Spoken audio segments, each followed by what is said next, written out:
안녕하세요. 부끄러운 고백을 하러 온 60대 여성입니다. 사실 매일 다른 분들 사연을 들으면서 저 같은 사람이 무슨 할 얘기가 있겠나 싶었어요. 평생 손에 물마를 날 없이 살아온 게 전부고 남들 다 하는 시집살이에 자식 키운 것, 그러다 늙은 것밖에 없는 사람이거든요. 사실 전 받는 것보다 주는 게 편한 사람이었어요. 그러다 크게 한번 데이고 나서부터는 사람을 통 믿지 못하는 가시돋친 노인네가 됐어요. 그러니 며느리한테까지 마음을 못 열고 몇 년을 대면대면 지냈죠. 저한테 정없는 시어머니라고 욕하셔도 할 말 없어요. 그런데 제 사연을 들어보시면 여러분들도 한 번쯤 가까운 사람을 의심했던 일이 떠오를 거예요. 다 듣고 나면 저처럼 후회하게 될지도 모르고요. 그럼 못난 시어머니의 이야기를 한번 들어봐 주실래요? 저는 찢어지게 가난한 집 맏딸로 태어났어요. 밑으로 동생이 줄줄이 있었는데 그 중에서도 저하고 띠동갑 가까이 차이 나는 막내 동생을 자식처럼 등에 업고 키웠죠. 아버지는 일찍이 편찮아서 누워 있었고 어머니가 일 나가면 맞이인 제가 살림이며 동생까지 떠안을 수밖에요. 그래서 중학교만 겨우 마쳤어요. 여자가 무슨 공부냐고 입 하나 더는 게 돕는 거라고 해서 16에 도시로 나갔으니까요. 그 뒤로 안 해본 일이 없어요. 배운 게 없으니 몸으로 때울 수밖에 없었던 거죠. 그러다가 남편을 만났는데 그것도 막내 동생 소개였어요. 언니, 이 사람 한 번만 만나봐. 언니한테 딱 맞는 사람이야. 말은 없어도 속이 꽉 찼어. 처음엔 무뚝뚝해서 정이 안 갔어요. 그런데 만날수록 책임감이 강하고 일머리가 빠른지 뭐 하나를 맡기면 끝장을 보는 사람이었거든요. 기댈 데 하나 없이 버둥대며 살아온 저한테는 태어나서 처음으로 누구한테 기대도 되는구나 하는 걸 알게 해준 사람이었어요. 결혼하고 둘 다 가진 게 없어 단칸방에서 시작했어요. 그때 악착같이 모은 돈으로 둘이 작은 칼국수집을 차렸을 때 새벽마다 마주 앉아 반죽을 치대는데 밀가루 뒤집어 쓴 얼굴을 보면서 어찌나 웃었는지 몰라요. 여보, 우리 이러다 금방 떼부자 되는 거 아니야? 아이, 부자는 무슨, 빚이나 안 지면 다행이지. 그렇게 티격태격해도 좋았어요. 그런데 가게가 자리를 잡아가면서부터 남편이 달라지기 시작했어요. 헛바람이 든 사람처럼 가게에 붙어있는 시간이 점점 줄더니 어디서 뭘 하는지 밖으로만 돌더라고요. 사업하는 사람들 만나러 다닌다. 더 키울 궁리를 한다. 늘 그런 말뿐이었죠. 제가 답답해서 한마디 하면 그게 다 싸움으로 번졌어요. 아, 제발 가게에 좀 붙어있어. 나 혼자 이걸 다 하라는 거야? 아, 당신은 왜 그걸 몰라? 내가 가게에 붙어있는 것보다 밖에서 사람 만들고 다니는 게 우리한테 더 도움된다니까. 밀가루만 치대고 있으면 뭐 알아서 가게가 커져? 결국 가게를 지키는 건 제 몫이 됐어요. 다행히 가게는 동네에서 꽤 알아주는 집이 됐어요. 맛도 맛이지만 저는 손님을 그냥 손님으로 안 봤거든요. 배고프고 힘든 사람을 보면 그냥 지나치지는 못하는 성미라서요. 지금 와서 생각해보면 제가 가게를 차린 것도 다 그래서였던 것 같아요. 돈 버는 재미보다 그게 더 컸어요. 근데 세상에 힘든 사람이 어디 한둘이겠어요? 그런데 그런 사람들이 어떻게 알아보는지 이 사연 있는 사람들이 유독 우리 가게 문을 밀고 들어왔어요. 아니, 어쩌면 제 눈에 그런 사람만 보였는지도 몰라요. 그러니 동네 사람들이 저를 퍼주는 아줌마라고 불렀죠. 그런데 남편은 그게 또 그렇게 못마땅했나 봐요. 아, 여보, 그러다 우리가 먼저 길바닥에 나앉겠어. 그런데 저는 한 귀로 듣고 한 귀로 흘렸죠. 설마 내가 베푼 정이 나를 해치기야 하겠나, 그렇게 철석같이 믿었으니까요. 그렇게 저를 거쳐간 사람이 셀 수도 없이 많았어요. 그렇게 한창 잘 나가던 우리 가게에 어느 날 그 사람이 나타났어요. 번지르르하게 차려입은 중년 사내였어요. 올 때마다 칼국수가 너무 맛있다고 치켜세우고 남편한테 술까지 사고요. 그러더니 어느새 둘이 형님 아우하는 사이가 됐지 뭐예요. 근데 저는 그게 영 불편했어요. 왠지 모르게 그 사람만 보면 깨름칙한 기분이 들었거든요. 그러더니 얼마 안 가서 남자가 슬슬 본색을 드러내기 시작했어요. 형님, 이렇게 목 좋은 자리에서 칼국수만 팔기엔 너무 아깝지 않아요? 형수님 솜씨면 이거 무조건 된다니까요. 옆 건물까지 사서 크게 한번 키워봅시다. 제가 다 알아봐 놨어요. 그냥 형님은 도장만 찍어요. 저는 그 말을 듣는데 가슴이 철렁했어요. 그래서 밤마다 남편을 붙잡고 사정사정했어요. 여보, 그 사람이 투자 이야기만 하면 무조건 됐다고 해.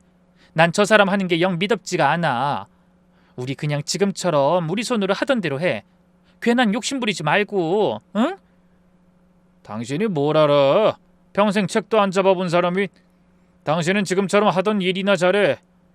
그 한마디에 저는 그만 입을 다물고 말았어요. 못 배운 게 무슨 죄 같아서요. 학교 문턱도 제대로 못 넘어본 내가 뭘 알겠나. 그래도 이런 일은 가장인 남편이 더 잘 알아서 하겠지. 그렇게 제 입을 제가 막아버린 거예요. 그게 제 평생의 한이 됐어요. 기어이 서류에 도장을 찍던 날 일이 터졌어요. 그 사람은 우리 돈이며 보증금 싹 다 들고 흔적도 없이 사라졌어요. 알고 보니 옆 건물이고 뭐고 죄다 거짓말이었어요. 처음부터 우리 가게에 발을 들인 날부터 작정하고 들어온 사기꾼이었던 거죠. 그렇게 하루아침에 빚더미에 올라앉았어요. 살림은 그야말로 풍비박산이 났어요. 당장 끼니를 잇기도 어려운데 남편은 그 충격에 몸져 누웠으니 두 손 두 발이 다 묶인 꼴이었어요. 그 와중에 제일 가슴 아픈 건 우리 아들이었어요. 한창 손이 많이 갈 어린 것을 제 손으로 거둘 수가 없었거든요. 빚쟁이들이 시도 때도 없이 들이닥치는 험한 꼴을 어린 자식한테 보일 수도 없었고 결국 눈물을 머금고 시골의 친정에 아이를 맡길 수밖에 없었어요. 그렇게 아들을 보내고 남편 간병에 매달렸어요. 가게를 잃은 것도 빚을 떠안은 것도 다 견딜 수 있었어요. 그런데 내 새끼를 품에서 떼어보낸 그 일만큼은 지금도 떠올리면 가슴이 미어져요.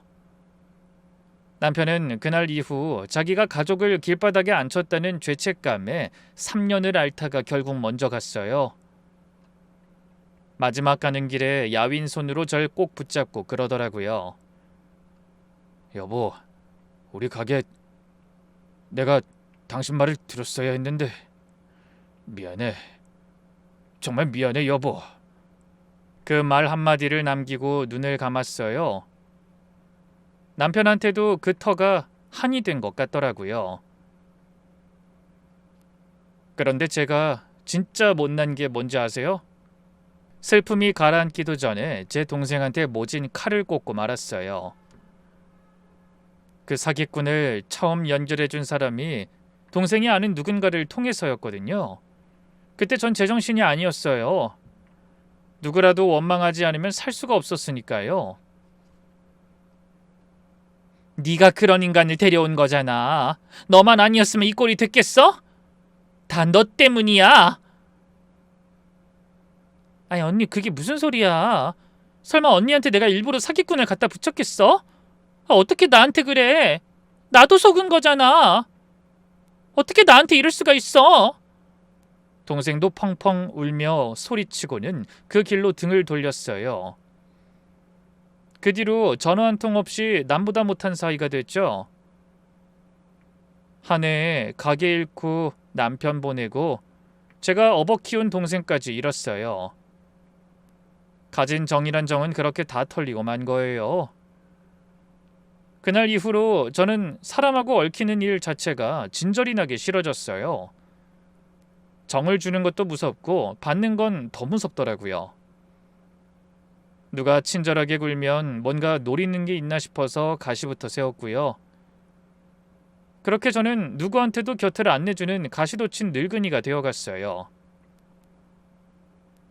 남편 보내고 세월이 한참 흐른 뒤 어느새 아들이 다 커서 장가를 갔어요. 아들이 며느리를 집으로 데려온다는 날 아침부터 괜히 마음이 싱숭생숭했어요. 남들 같으면 며느리 본다고 들떠서 음식이며 한상 거하게 차렸겠죠. 그런데 저는 그게 잘 안 됐어요. 그 일을 겪기 전에 저였다면 분명 두 팔 벌려서 반겨주며 딸처럼 끌어안았을 거예요. 원래 그렇게 정 많던 사람이었으니까요. 그런데 그 일을 겪고 몇 해를 지나오면서 저는 누구한테도 선뜻 마음을 내주지 못하는 사람이 돼 있더라고요. 며느리가 처음 우리 집에 인사를 온 날 그 어색함을 어떻게 말로 다 하겠어요. 아들 뒤에 반걸음쯤 떨어져서 들어오는데 얼굴이 참 곱상한 아이였어요. 그런데 그 아이도 어찌나 말이 없는지 들어서면서 꾸벅 고개 한번 숙이고는 그게 다였어요. 처음 뵙겠습니다. 그래, 어서 와라. 앉아. 저는 딱 그 한마디라고는 무슨 말을 이어가야 할지 몰라서 괜히 부엌만 들락거렸어요. 며느리도 두 손을 무릎 위에 가지런히 모은 채 묻는 말에나 짧게 대답할 뿐이었어요. 집은 이 근처라며. 부모님은 다 계시고? 아니요, 두 분 다 돌아가셨어요. 그 대답에 저는 잠깐 멈칫했어요. 부모가 안 계신다는 말에 아이고 고생 많았겠구나 하는 마음이 잠깐 들기도 했어요. 예전에 저라면 분명 그 손을 덥석 잡고 얼마나 외로웠니 하며 같이 눈물이라도 글썽였을 거예요. 그런데 그날에 저는 얼른 빗장을 걸어버렸어요. 괜히 정줬다가 또 무슨 일을 당하려고 그런 생각이 먼저 들었던 거죠. 지금 생각하면 그게 어찌나 모진 마음이었는지 가슴이 미어져요. 밥을 먹으면서도 수저만 달그락거렸어요. 보다 못한 아들이 빈자리를 메우려 애를 썼어요. 엄마, 지연이 음식 솜씨가 좋아요. 다음엔 지연이가 한번 차려드릴게요. 그치? 괜찮지? 네, 그럴게요.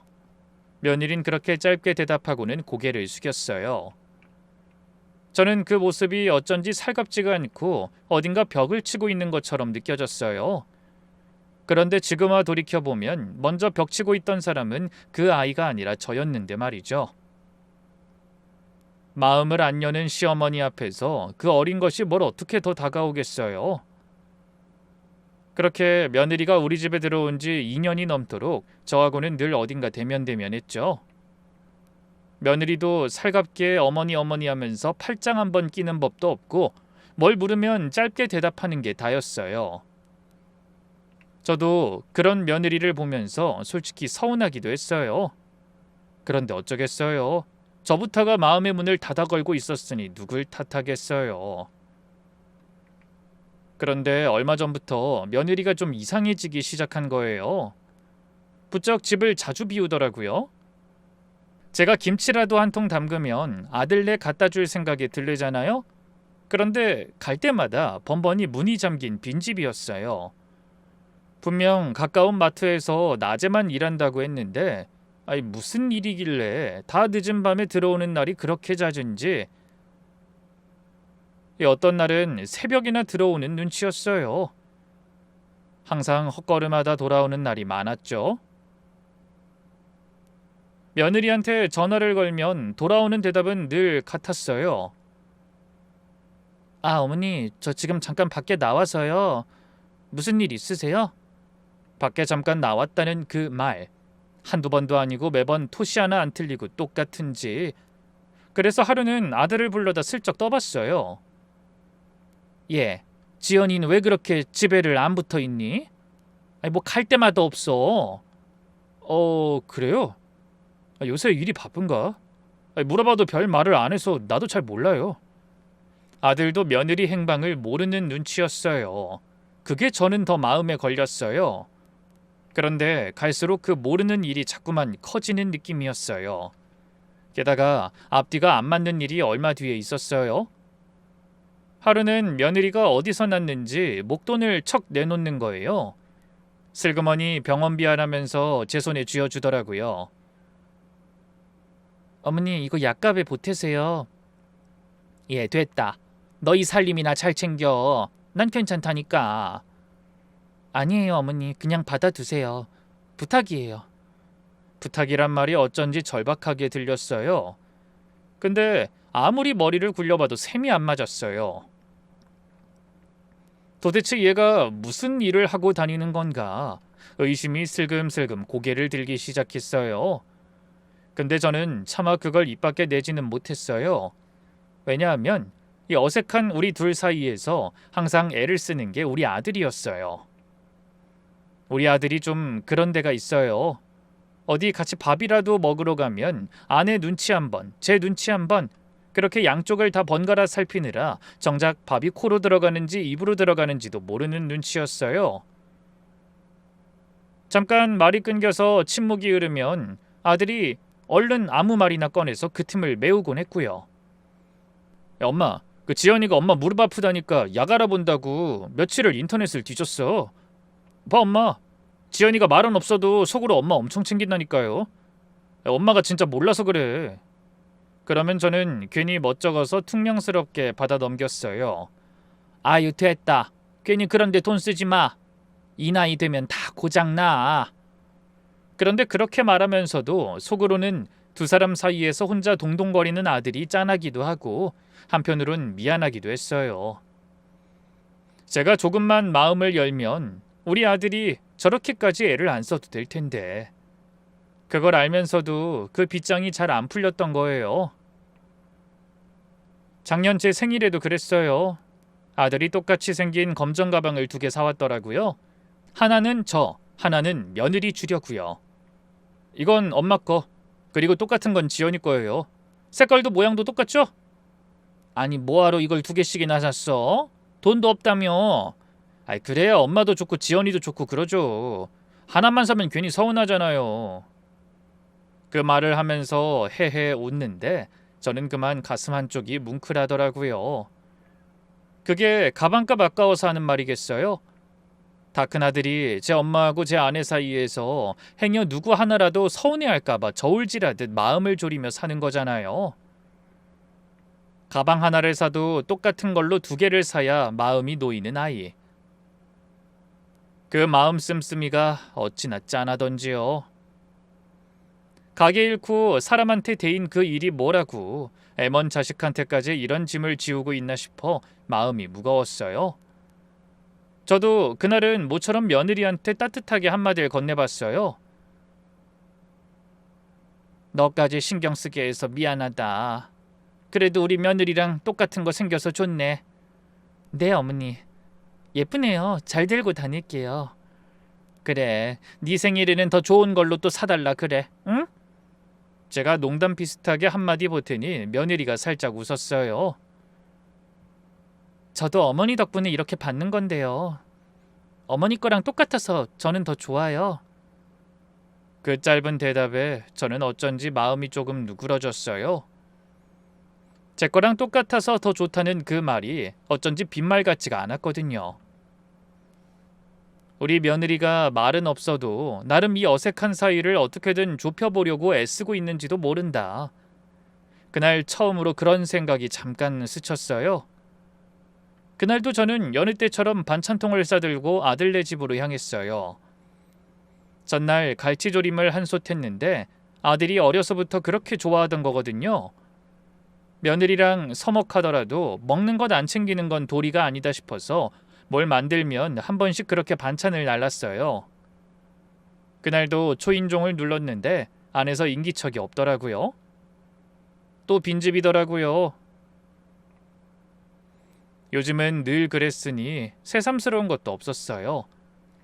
그래도 음식이 식을까봐 저는 비밀번호를 누르고 들어가 냉장고에 넣어두기로 했어요. 부엌에 반찬통을 넣고 돌아 나오는데 현관 앞에 검정 가방이 놓여 있더라고요. 우리 며느리가 두고 나간 모양이었어요. 저도 그날 같은 걸 들고 나와서 제 것하고 며느리 것하고 현관에 나란히 놓인 셈이었죠. 저는 들어올 때 벗어둔 제 가방을 집어들고 집을 나섰어요. 그게 화근이었어요. 색이며 모양이며 토시 하나 안 틀리게 똑같으니 제 것하고 며느리 것이 뒤바뀐 줄도 모르고 그냥 척 들고 나온 거예요. 정류장까지 걸어가는 동안에도 저는 까맣게 몰랐어요. 마침 오후라 버스가 한산해서 저는 창가 자리에 앉아 한숨 돌렸어요. 차창에 기대 멍하니 바깥을 보다가 차비를 미리 꺼내두려고 가방 안을 열었어요. 그런데 손끝에 잡히는 게 영 낯설었어요. 제 가방엔 늘 손수건하고 돋보기, 약통 같은 게 들어있는데 손에 잡히는 게 죄다 처음 본 것들이었어요. 그제야 저는 가방에 있던 조그만 복주머니 모양 열쇠고리를 발견했어요. 전 이런 걸 달고 다닌 적이 없거든요. 순간 가슴이 철렁했어요. 아이고, 이거 내 가방이 아니구나. 며느리 거랑 바뀌었구나. 근데 그 복주머니가 어쩐지 눈에 익어서 전 그걸 손끝으로 한참을 만지작거렸어요. 이걸 어디서 봤더라? 아무리 머리를 짜내도 떠오르질 않았어요. 그냥 흔한 모양이겠거니 했죠.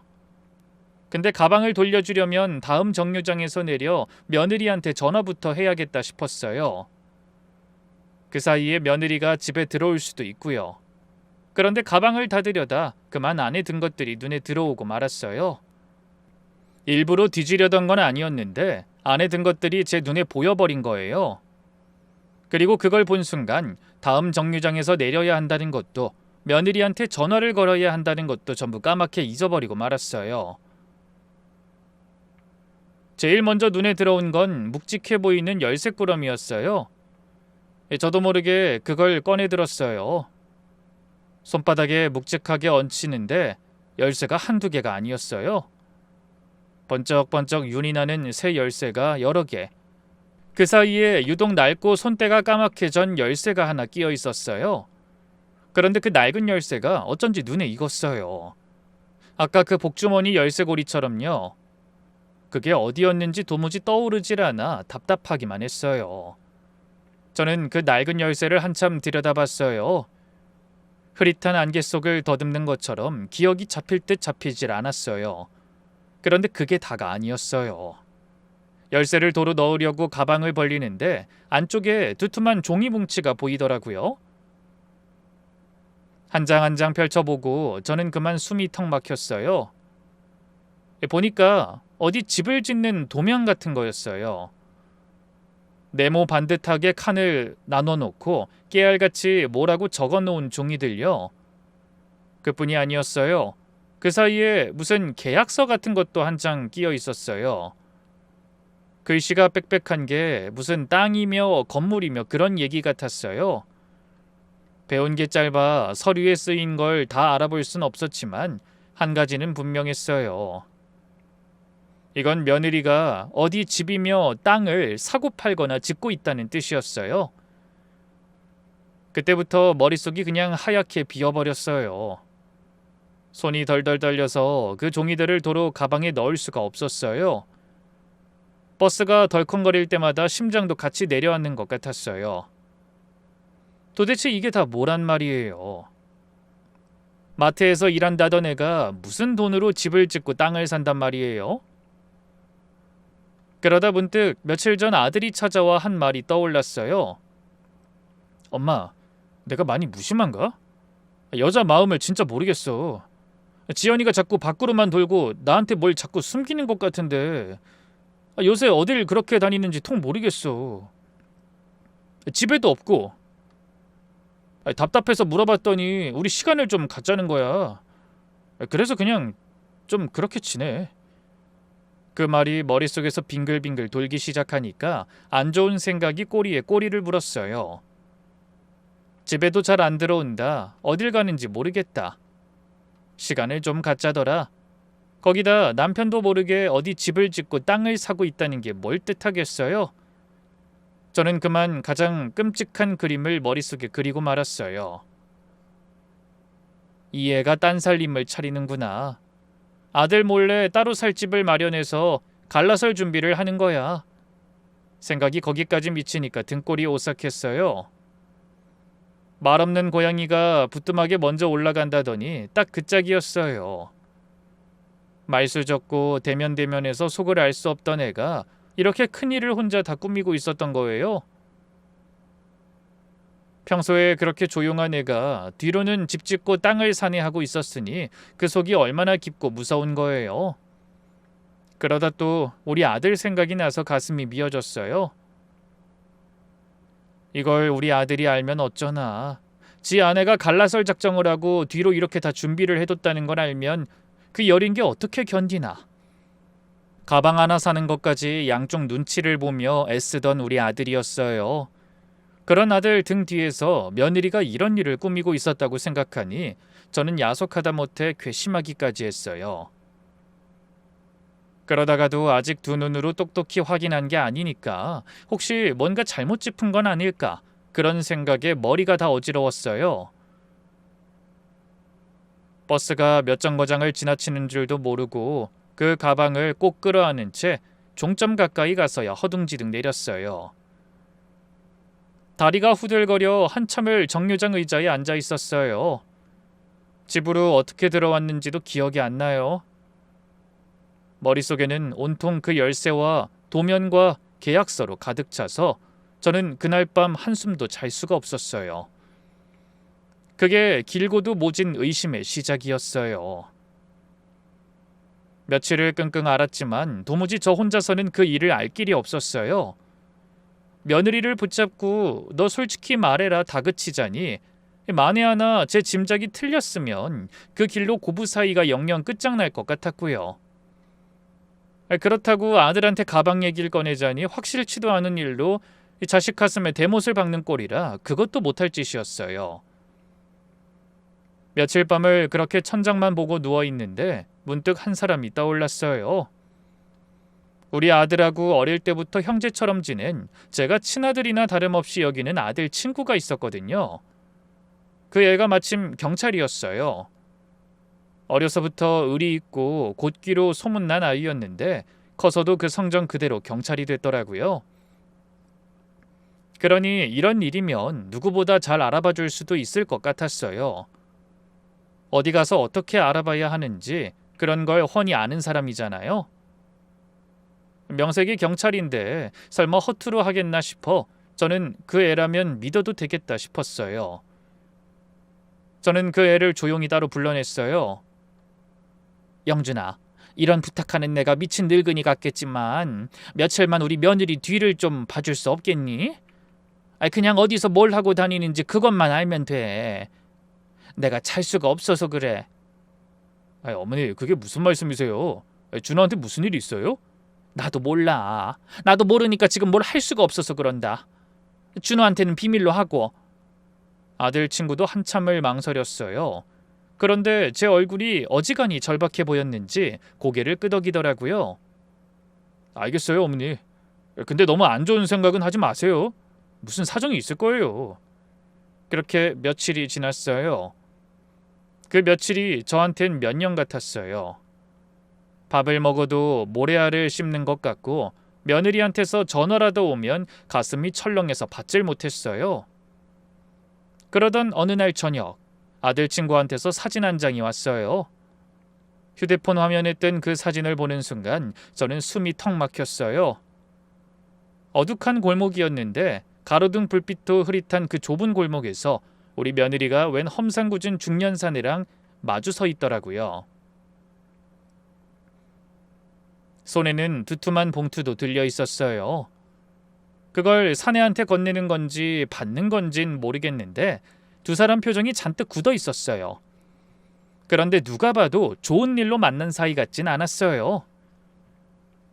며느리는 고개를 빳빳이 들고 뭐라고 따지는 것 같았고 사내는 손가락으로 며느리를 삿대질하듯 가리키고 있었어요. 그 사내 얼굴은 가로등 그늘에 가려 잘 보이지 않았어요. 그런데 이상하게 그 어깨며 비스듬히 선 자세며 어딘가 모르게 등골이 오싹해지는 데가 있었어요. 분명 처음 보는 사람인데 왜 사진만 봐도 소름이 끼치는지 저도 알 수가 없었어요. 곧이어 아들 친구한테 전화가 왔어요. 어머니, 저도 이게 무슨 상황인지는 잘 모르겠는데요. 재수 씨가 저 사람을 며칠째 몰래 만나더라고요. 그것도 꼭 이런 으슥한 데서요. 돈 봉투 같은 것도 오가고. 일단 어머니가 나서지 마시고요. 조심하시는 게 좋겠어요. 전화를 끊고 저는 그 자리에 한참을 멍하니 앉아 있었어요. 명색이 경찰인 애가 사람 보는 눈이 보통이겠어요? 그런 애가 조심하는 게 좋겠다고 할 정도면 그 사내가 보통 얘기가 아니라는 거잖아요. 그 생각을 하니 등골이 더 서늘했어요. 돈, 외박, 비밀 공사, 거기다 정체 모를 사내까지. 처음엔 그저 딴 살림 차려 갈라서려는 줄로만 알았는데 이건 그 정도가 아니었어요. 우리 며느리가 뭔가 제가 상상도 못할 큰일에 휘말려 있는 것 같았어요. 빚쟁이한테 쫓기는 건가? 아니면 무슨 나쁜 일에 발을 들인 건가? 별별 생각이 다 들었어요. 근데 이걸 아들한테 보여줘야 하나? 보여주면 우리 아들은 또 얼마나 무너질까? 저는 그 사진 한 장을 손에 쥐고 몇 날 며칠을 가슴앓이만 했어요. 작게 피어난 의심이 이젠 너무 커다란 공포가 되어 제 목을 조여오는 것만 같았어요. 그렇게 며칠을 더 끙끙 앓다가 저는 끝내 마음을 굳혔어요. 남의 손에 맡겨 사진이나 받아보고 혼자 무서워할 게 아니라 두 손으로 직접 봐야겠다 싶었어요. 우리 며느리가 도대체 어디 가서 누굴 만나고 뭘 하는지 내가 직접 따라가 보자. 그렇게 맘먹고 나니 떨리면서도 어쩐지 오기가 생기더라고요. 그리고 며칠 뒤 아침 며느리가 또 집을 나서더라고요. 전 멀찍이 거리를 두고 그 뒤를 밟았어요. 이 나이에 누굴 미행을 다 해보다니 우습기도 하고 서글프기도 했어요. 며느린 버스를 한번 갈아타고 한참을 더 갔어요. 낯선 동네 정류장에 내리길래 저도 허둥지둥 따라 내렸어요. 며느리는 뒤도 안 돌아보고 익숙한 걸음으로 골목골목을 꺾어 들어갔고요. 그런데요, 그 골목을 몇 개쯤 돌았을까? 저는 그만 그 자리에 우뚝 멈춰서고 말았어요. 눈앞에 펼쳐진 풍경이 너무도 낯익었거든요. 모퉁이 담벼락도, 다 쓰러져가는 전방도, 길가에 비스듬히 선 저 가로등도, 분명 십몇 년 전에 제가 매일같이 오가던 바로 그 동네였어요. 가슴이 쿵쿵 뛰기 시작했어요. 설마 하면서 며느리 뒤를 쫓는데 며느리가 어느 한 곳에서 딱 걸음을 멈추더라고요. 그 자리를 본 순간 저는 다리에 힘이 풀려 그만 주저앉을 뻔했어요.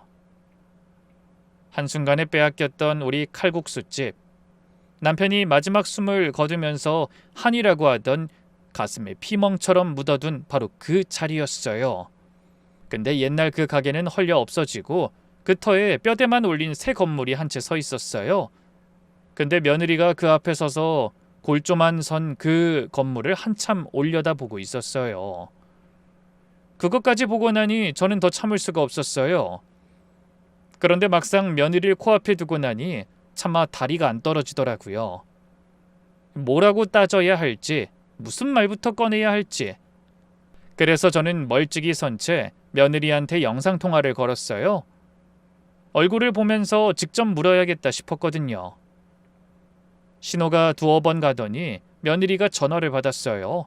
그런데 화면에 며느리 얼굴이 뜨는 그 뒤로 골조만 선 건물이며 낯익은 그 터가 고스란히 비치는 거예요. 화면 속 며느리와 저만 치서 그 화면을 들여다보는 제 눈앞 풍경이 똑같았어요. 저는 숨이 턱 막혔어요. 지연아, 너 지금 어디 있는 거니? 그 뒤에 그거 다 뭐야? 네? 아, 어머니, 저 그냥 잠깐 밖에. 뒤돌아봐, 어서! 제 목소리가 심상치 않았는지 며느리가 엉겁결에 뒤를 돌아봤어요. 그러다 저만치 서 있는 저를 발견하고는 화들짝 놀라 그 자리에 얼어붙었어요. 휴대폰을 떨어뜨릴 듯 손을 떨면서요. 저는 전화를 끊고 그 애한테로 성큼성큼 걸어갔어요. 너 여기서 뭐해? 여기가 어디라고 네가 와 있어? 여기 어떤 자리인지 알기나 해? 목소리가 제 의지와 상관없이 막 떨렸어요. 며느린 그 털을 등진 채 두 손을 움켜쥐고 고개를 푹 떨궜어요. 한참을, 정말 한참을 그렇게 아무 말도 못하고 서 있었어요. 저 멀리 인부 몇이 골조를 두드리는 소리만 땅땅 울렸어요. 빼앗긴 옛 가게 앞에서 시어머니와 며느리가 그렇게 마주선 채로 길고 무거운 침묵이 흘렀어요. 먼저 입을 연 건 며느리였어요. 어머니 여기까지 어떻게는 무슨 어떻게야? 내가 다 알고 따라왔다. 네 가방에 있던 열쇠며 도면 그 사진, 그리고 너 어떤 남자한테 돈 봉투 주고받는 것까지 다 봤어. 너 도대체 무슨 일을 벌이고 있는 거야? 우리 아들한테 대체 무슨 짓을 하려고? 어? 며느리가 새파랗게 질린 얼굴로 입을 떼려고 했어요. 어머니 그게 아니라. 아니긴 뭐가 아니야? 내가 이 두 눈으로 다 봤는데 뭐가 아니라는 거야? 저는 며느리 말을 딱 잘랐어요. 쌓아둔 게 한꺼번에 터져 나오는데 멈출 수가 없었어요. 내가 모를 줄 알았지? 며칠씩 집 비우고 우리 아들이 너 때문에 얼마나 속을 끓이는 줄 알기나 해? 조용한 것들이 더 무섭다더니 뒤에서 이게 다 무슨 짓이냐고? 어머니 제 말 좀. 며느리가 또 무슨 말을 하려는데 저는 그 입을 또 막았어요. 너 솔직히 말해. 우리 아들 버리고 딴 살림 차릴 작정이지? 그래서 몰래 집 짓고 조용히 돈 모으고 그 남자랑 짜고 뭔 일을 꾸미는 거잖아. 아니면 뭔데? 어디 말을 해봐. 말을 해보라곤 했지만 정작 저는 며느리한테 한마디 끼어들 틈도 주지 않았어요. 이미 제 머릿속에서 답을 다 정해놓고 그저 그 애를 몰아세우기만 한 거예요. 그게 얼마나 모진 짓이었는지 그땐 정말 몰랐어요. 며느린 그 모진 말들을 다 맞으면서도 변명 한마디 못하고 그저 고개만 떨궜어요. 눈에서 굵은 눈물이 뚝뚝 떨어지는데도 저는 그게 다 제발 저린 도둑의 눈물인 줄로만 알았어요. 며느리는 뭔가 무너지듯 그동안 쌓아둔 둑이 터지듯 이 말을 쏟아내더라고요. 그게 아니에요. 진짜예요, 어머니. 그게 아니라 이 집 다 어머니 거예요. 뭐? 이 자리에 어머니 집 지어드리려고 했어요. 어머니가 평생 그리워하시던 이 자리예요. 칠순 되시는 날에 보여드리려고. 그래서 어머니 모르게 한 거예요. 그 말이 무슨 뜻인지 알아듣질 못했어요. 머리가 핑 돌았어요. 며느린 울면서 그동안의 일을 하나하나 풀어놨어요. 그 묵직한 열쇠꾸러미는 이 집 문을 열 새 열쇠들이었고 그중 낡은 열쇠 하나는 우리 옛날 칼국수집 때부터 쓰던 열쇠였단 거예요. 며느리가 그 동네 이웃들을 수소문하고 또 수소문해서 기어이 그 낡은 열쇠를 되찾아온 거였어요. 그러니 제 눈에 그렇게 익을 수밖에요. 그건 제가 18년 전 매일 아침 가게 문을 따던 바로 그 열쇠였으니까요. 도면 속 깨알같이 적힌 그 글씨들도 다 저를 생각한 거였어요. 부엌은요, 어머니 키에 맞춰 싱크대를 좀 낮췄어요. 어머니 허리 안 좋으시잖아요. 안방은 아침에 해가 제일 잘 드는 쪽으로 잡았고요. 어머니 손에 익은 그 옛날 가게처럼 만들려고 한 거예요. 저는 그 자리에 그만 풀썩 주저앉고 말았어요. 며느리가 얼른 달려와 절 부축했어요. 그 화장기 없는 피곤한 얼굴, 눈 밑에 시커먼 그늘, 그게 다 마트 일이 끝나고 밤마다 또 다른 가게에서 번 돈이었어요. 가게에 결혼 폐물까지 다 팔아서 이 집 짓는데 보탰다더라고요.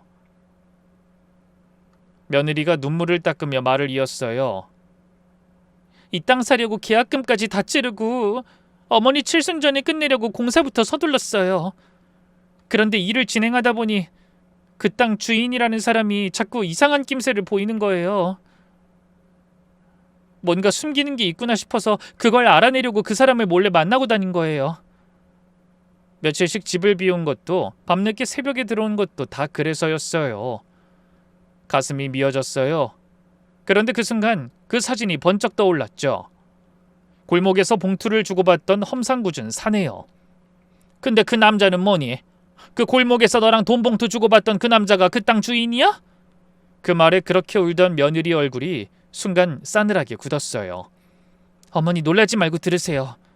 그 사람이 어머니 가게를 통째로 등쳐먹고 도망간 바로 그 사람이에요. 그게 무슨... 이 터에 집을 지으려고 알아보다가 지금 땅 주인이 그 사람인 걸 알았어요. 처음엔 저도 몰랐어요. 근데 그 사람이 저한테까지 똑같이 사기를 치려고 하더라고요. 멀쩡한 땅에다 빚을 잔뜩 숨겨놓고 잔금까지 다 치르고 나면 그 빚을 고스란히 제 앞으로 넘어오게 해놓고요. 그래서 증거를 모으느라 이러지도 저러지도 못하고 그 사람을 몰래 만난 거예요. 어머니한테 또 그런 짓을 하게 둘 수는 없어서요. 저는 온몸의 피가 거꾸로 솟는 것 같았어요. 어쩐지 이 사진 속 남자를 보고 왜 그렇게 소름 끼치게 익숙했는지 그제야 알았어요. 그 인간이었어요. 우리 남편을 죽음으로 몰고 우리 자매를 갈라놓고 제 인생을 통째로 짓밟은 그 사기꾼. 그런데 여태 한 번을 따뜻하게 안아준 적도 없는 이 늙은이를 위해 우리 며느리가 그 무서운 사기꾼을 혼자 상대하며 증거를 모으고 있었던 거예요. 저는 며느리를 붙들고 엉엉 울고 말았어요. 한참을 그렇게 울고 나서 우리는 골조만 선 그 건물 앞 계단에 나란히 앉았어요.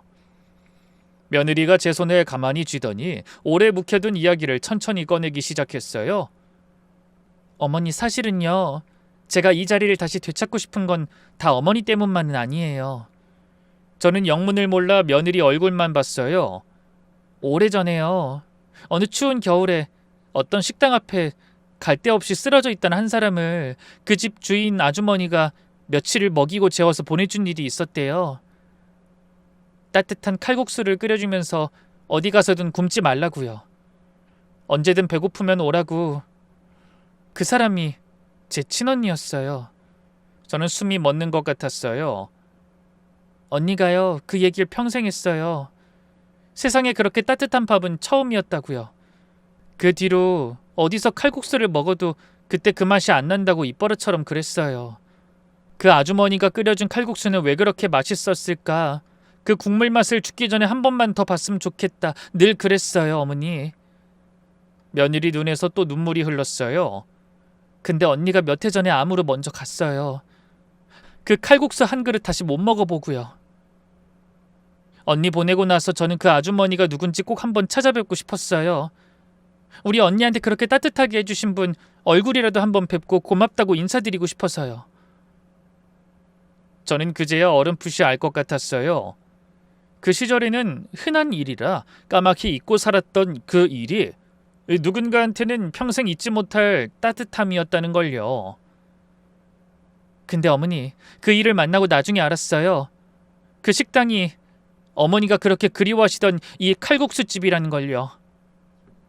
하늘이 그렇게 이어준 것 같았어요.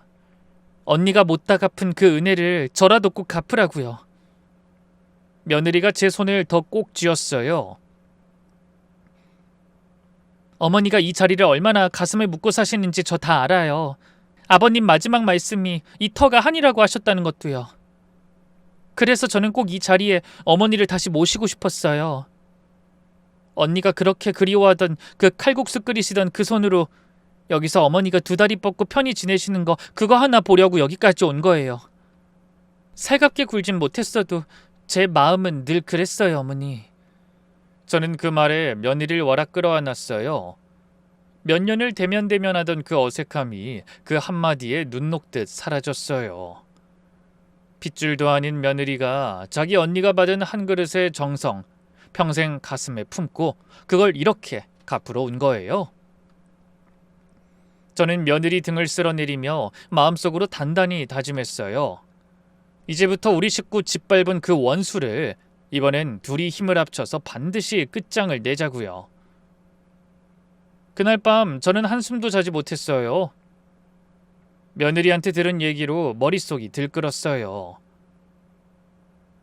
가슴 한쪽에선 며느리한테 미안해서 눈물이 났고 다른 한쪽에선 그 사기꾼 생각에 이가 부드득 갈렸어요. 18년을 가슴에 묻고 살았던 그 원수가 이제와 또 우리 식구를 등쳐먹으려 한다잖아요. 이번만큼은 절대 가만히 있을 수 없었어요. 다음 날 아침 저는 장롱 깊숙이 넣어둔 낡은 보따리 하나를 꺼냈어요. 오랜 시간 동안 참아 버리지 못한 것들이었어요. 그때 그 사기 계약서, 남편이 도장 찍은 차용증, 그 인간이 남긴 명함 쪼가리까지 마음 같아선 다 태워버리고 싶었지만 어쩐지 이건 언젠가 쓸 데가 있을 것 같아 묵혀뒀던 거예요. 그게 이렇게 쓰일 줄은 몰랐지만요. 그리고 저는 곧바로 며느리를 불렀어요. 얘야, 너 그 사람 만나면서 혹시 그 입으로 자기 입으로 떠든 거 녹음해둔 거 있니? 그 사람이 빚 숨긴 거, 값 부풀린 거, 자기 입으로 자랑하듯 떠벌린 거 녹음해놨어요. 잘했다. 그래, 아주 잘했어. 이제 내가 나설 차례네. 저는 그 길로 법무사 사무실을 찾아갔어요. 못 배운 늙은이라고 평생 무시당하고 살았지만 셈 하나는 누구보다 빨랐잖아요. 오래전 계약서랑 지금 며느리가 받아낸 녹음, 그 인간이 숨겨놓은 빚서류를 하나하나 맞춰보니 그림이 딱 그려지더라고요. 그 사람이 또 똑같은 수법을 쓰고 있었던 거예요. 저는 법무사하고 머리를 맞대고 빈틈없이 판을 짰어요. 그리고 경찰에도 미리 다 일러뒀고요. 며칠 뒤 저는 사기꾼을 직접 한번 만나봐야겠다고 마음먹었어요. 며느리한테 받은 녹음만으로도 증거는 충분했지만 저는 그 인간 입으로 제 앞에서 또 한 번 그 더러운 본색을 드러내게 하고 싶었어요. 그래야 직성이 풀릴 것 같았어요. 그래서 며느리한테 단단히 일러뒀어요. 넌 절대 나서지 마. 그 인간 앞에서 너랑 아는 사이라는 거 절대 들키면 안 돼. 그 인간은 나를 그냥 땅 사러 온 욕심 많은 늙은이로만 알아야 해. 알겠지? 어머니 위험해요. 그 사람 진짜 보통 얘기가 아니에요. 제가 같이 괜찮아. 나 평생 숫자는 누구한테도 안 줬어. 그리고 우리 편엔 든든한 사람이 있잖니. 그 든든한 사람이 누구겠어요? 바로 우리 아들 친구인 경찰이었어요. 저는 그 애한테 자초지정을 털어놨어요. 오래전 가게 일부터 또 우리 며느리한테 사기를 치려 한다는 것까지요. 어머니, 이런 인간들은 자기 입으로 떠벌리다가 발목 잡혀요. 어머니가 판만 깔아주세요. 저는 그 인간이 부동산 한다고 내건 사무실로 직접 전화를 걸었어요. 목소리도 일부러 더 어수룩하게 늙고 욕심 많은 노인네처럼 꾸며서요. 거기 그 옛 칼국수집 있던 자리, 그 땅 판다는 말 듣고 전화했는데요. 그 자리를 내가 꼭 좀 사고 싶어서요.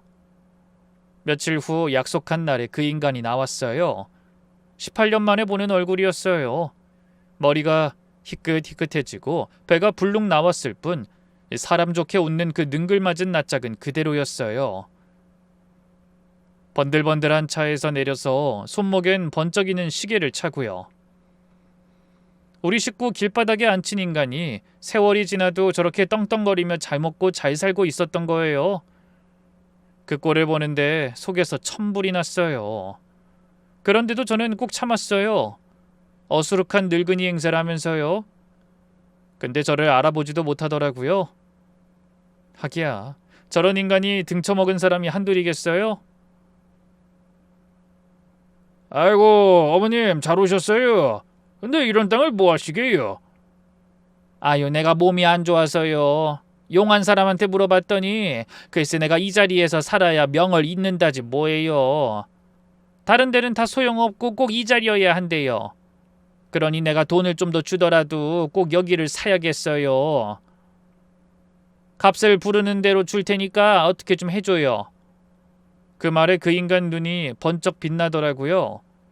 욕심 많은 호구 하나가 제 발로 굴러들어왔다 생각한 거죠.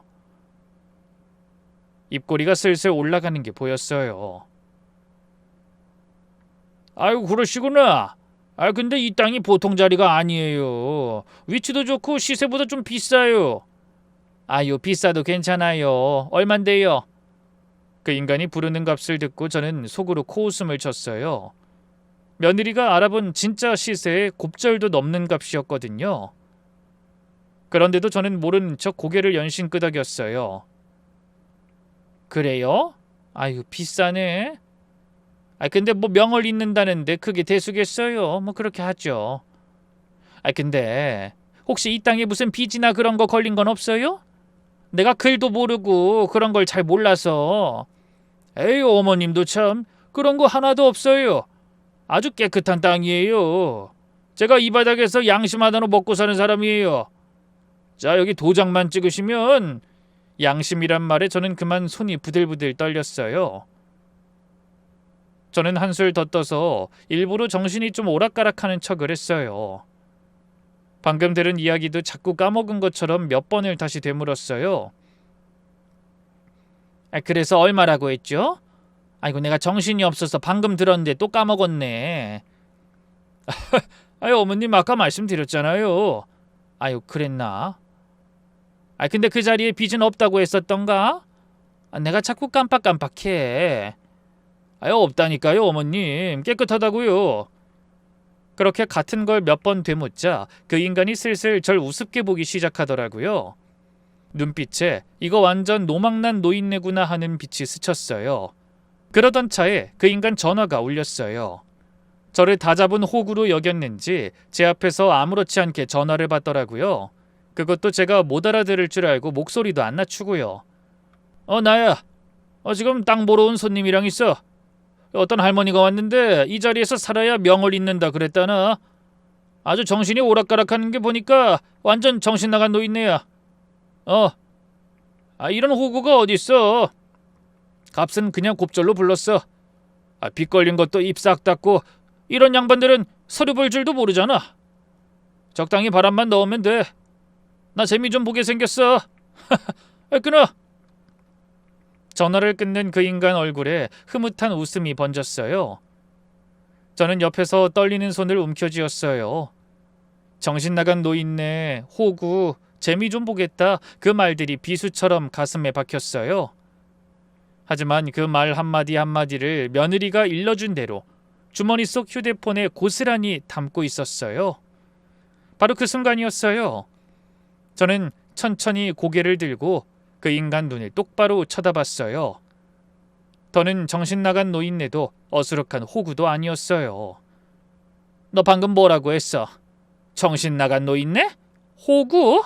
참나. 금방과는 달라진 태도에 그 인간이 흠칫하더라고요. 너 그때도 그랬지? 그때도 그렇게 우리를 등쳐먹었잖아. 그 인간이 얼굴에서 웃음이 싹 가셨어요. 뭐요? 그게 무슨... 나 알아요? 잘 알지? 내가 누군지 아직도 모르겠어? 잘 봐. 18년 전에 당신이 옆 건물까지 사서 키워주겠다고 꿰어서 등쳐먹은 그 칼국수집. 그 집 안주인이 바로 나야. 당신이 죽인 그 사람 마누라란 말이야. 저는 품에서 18년을 묵혀둔 그 계약서를 꺼내 그 인간 코앞에 들이밀었어요. 손이 떨려 종이가 다 흔들렸어요. 그동안 가슴에 눌러뒀던 게 둑이 터지듯 쏟아져 나왔어요. 네 놈이 우리 가게 들고 도망간 그날 우리 식구가 어떻게 됐는 줄 알아? 우리 남편은 죄책감에 밥도 못 넘기고 시름시름 앓다가 끝내 자리에 누워서 갔어. 마지막 가는 길에 이 터가 한이라고 그 말만 남기고 눈을 감았다고. 네 놈이 우리 남편을 죽인 거야. 아유, 어머님 진정하시고. 진정? 내 말 아직 안 끝났어. 너 그뿐인 줄 알아? 빚쟁이가 들이닥치는 그 꼴 자식한테 보일 수가 없어서 나는 내 새끼를 시골 친정에 떼어보내야 했어. 내가 얼마나 울었는 줄 알아? 내 자식을 제 손으로 못 키우는 그 서름을 아냐고.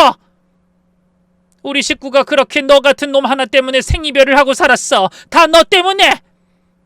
제 목소리가 빈터에 쩌렁쩌렁 울렸어요. 그 인간이 슬슬 뒷걸음질을 치더라고요. 도망칠 낌새였어요. 바로 그때였어요.